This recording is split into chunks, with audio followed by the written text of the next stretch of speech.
నీళ్ళు పోస్తాం అంతే, కానీ మనకు ఎంత సంతోషాన్ని ఆనందాన్ని ఇస్తాయి కళ్ళకు. ఎంత హ్యాపీ అవి ఫోటోలు తీసి ఒకరికి పంపిస్తుంటే, చుట్టాలకు, అక్క చెల్లెలకు, బిడ్డలకు ఇట్లా పంపిస్తుంటే ఎంత హ్యాపీ. వాళ్ళు పెట్టే మెసేజ్లను చూస్తుంటే హ్యాపీ.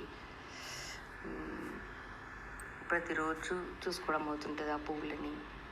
ఇవి రాధాకృష్ణ పూలు అని, రాధా మనోహర్ పూలు అని అంటారు కదండి. ఇంత మంచిగా 2 కలర్స్ వైట్